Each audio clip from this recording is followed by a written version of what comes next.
this has all the signs of him coming out and throwing for 359 yards, 4 touchdowns, an interception, and the Steelers winning a big game. I could, just by the theatrics in the media already, it's beautiful. Oh yeah. Oh yeah, and the Steelers have owned Kansas City, and somehow they play every single year. Yeah.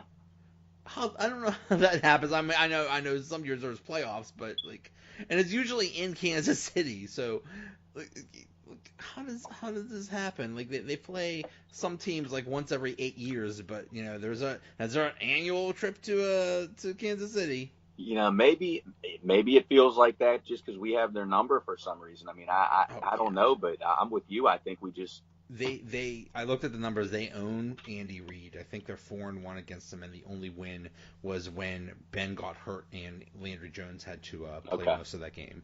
So yeah, they own Andy Reid, but I know this is a different team with Mahomes, but still, I don't, Well, you know. yeah. I mean, Joe. Now, has anybody? What's Joe Hayden? Is his injury bad? From what I understand, he didn't practice today, and he sounds questionable. So Tomorrow and Friday. I mean, that's right, definitely the days we gotta keep an eye on it. exactly, But I still like exactly. the Steelers. But one thing I did hear is that Vance McDonald was a full participant, and if they could get him going and Oh they could my get him lord. in the game, that is huge. Because Jesse James sucks. Oh my God. We need to protect Vance McDonald at all costs. And the thing Somebody put him is, in a bubble. what really hurt the Steelers was AB is fine, Juju's fine. They had no other third option. Justin Hunter is a jabroni. He's Exactly. terrible. That's You know why they they had had. issue went after Dez.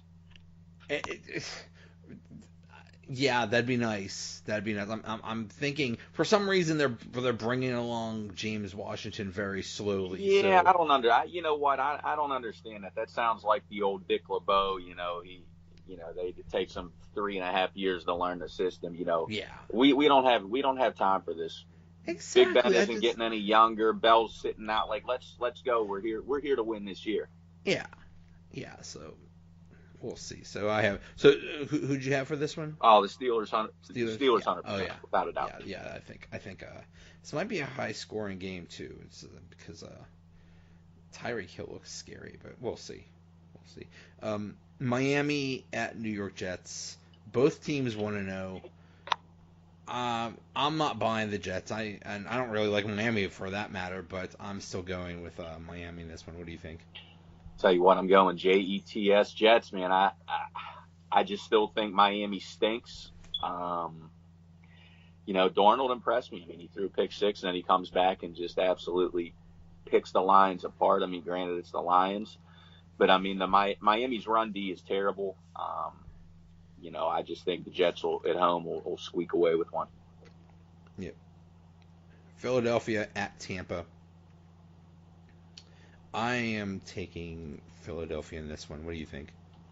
It's magic, baby. You like the Fitz magic? I tell you what, I think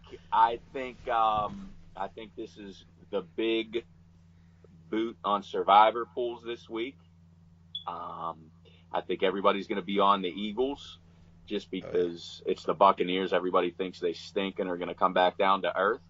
But I think they're going to sneak one out here and catch Philadelphia sleeping on the road. I mean, Philadelphia didn't really impress me. I mean, Foles didn't play all that well. I mean, the running game was all right. I mean, Ajay played okay. But I know they have a very good defense. But I something about the Buccaneers, and I mean, I don't think they're going to be a house of fire this season. But I think they're going to win 2 in a row here.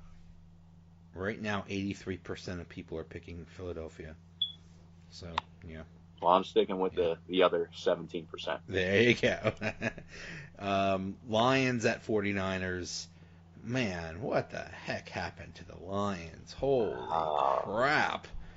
I don't get that. I thought they were going to be okay. I know it's just one game, but my goodness, I'm hearing that they hate the coach. Basically, the coach sounds like he wants to be Belichick. It's like, well, here's a problem with wanting to be like Belichick, and that's why I hear this like, well, Tomlin should be tougher on the players. He should be like Belichick.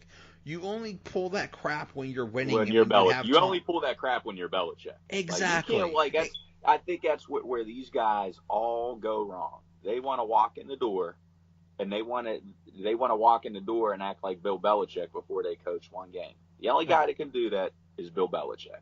Right. You got to prove yourself. And yeah, I'm hearing that the players already hate his guts, so if they don't start winning soon, that could get real ugly. Is their defense worse than the Saints? There you go.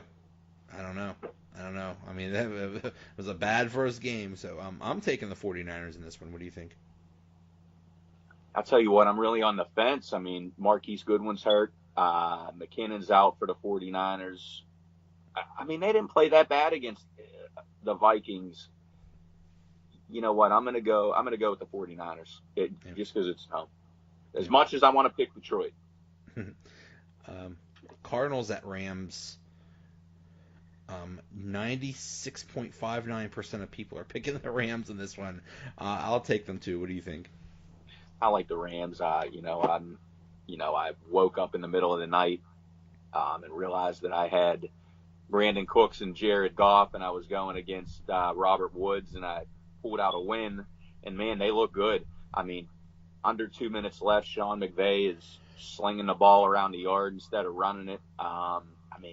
They're going to be tough. I mean, the defense, they got Talib and Peters back there. I mean, Aaron Donald. And Dominican Sue. Oh, man. You know what? If they stay healthy, they may be in the Super Bowl. They're loaded. They are very loaded. That's a very interesting team. So, yeah, big favorite there. Raiders at Broncos. I'm going to go Raiders. I believe in them until I won't, but right now, I actually think they're gonna be okay, even though Gruden looks like he doesn't know how to tie his shoes. I'll tell you what, man, I'm going Broncos. I think Case Keenum, even though he threw 3 picks, he looked pretty good. Throwing the ball to Manny Sanders. The running backs looked okay. They got 3 running backs they sprinkle in, and it's at home. So, I'm going Broncos. Yeah, their defense looks scary, and yeah, the offense just has to be good enough. Here is a really interesting game: Patriots at Jaguars. Wow, I'm going Patriots, but man, I think this is going to be a really interesting game. What do you think? It's tough for me to pick against Tom Brady and Belichick, and I hate the Jaguars all of a sudden. I hate Jalen Ramsey. After that whole debacle last season, I hate him. But I'm going Patriots. Yeah, me too. Giants at Cowboys. I'm taking the Giants because I think the Cowboys are going to implode, and I'm going to love every minute of it. It's a tough one. I'm just going to go Giants just because I thought they were one of my sleeper teams this year. I think Dak Prescott has looked terrible, since last season. Whether it's, everybody said he looked that bad last year because, he was missing Zeke, and now Zeke's back and he looked just as bad. I'm going to go Giants. Who does he have besides? Who's that offense have besides Zeke? What, Allen Hurns? They got Hurns. Really... they drafted Gallup. Not much. They got a basketball player from Baylor that's now playing tight end. It's a struggle right now. Yeah. And then the Monday night game is Seahawks at Bears. I'm gonna go Bears just because it's in Chicago, and they looked good for half of a game last week. I want to go Bears so bad, but I just can't. I can't until they show that they can close one out and win it. So I'm gonna go Seahawks. Yeah, but God, I wanted Khalil Mack on the Steelers so bad. He looks like such a beast. Now, what do you think Le'Veon Bell is going to do? He's living it up in Miami. He's living it up at nightclubs, at strip clubs. He's living it up everywhere. Do you think he report? What's the over and under on when he reports? You think? I'm hearing 4 weeks. I don't believe it. I think he is. I don't think he gives a crap about this year. I think when he does show up, he is going to be either out of shape or just don't care. He's going to have some phantom injury. You're not going to see him at all, or if you do see him, he will be lousy. That's my prediction, and they're just going to ride James Conner or whoever, but you're not going to get crap out of Le'Veon Bell. That's my prediction. Now Adam Schefter, who, I mean, everybody knows who Schefter is, he said that Le'Veon Bell was reporting week 3. Mm-hmm. Now, I think that Le'Veon Bell is seeing, man, like, my money is getting messed up, because now I think front offices are starting to say, hey, D'Angelo Williams out there, like, weekend at Bernie's, ripping up chunks of yardage.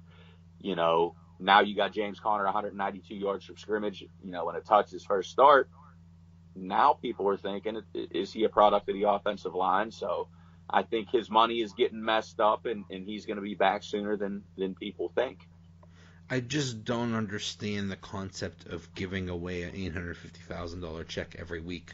I was with him until he pulled this crap of not showing up.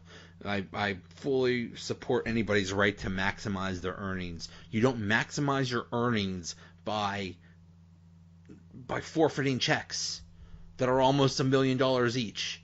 That just blows my mind. I don't care what the circumstances are. I don't care if you think you can make more money and guarantee next year or whatever. To me, it's just stupid and ridiculous. Now, one more thing is, did you read that article that Jesse Washington wrote about Antonio Brown?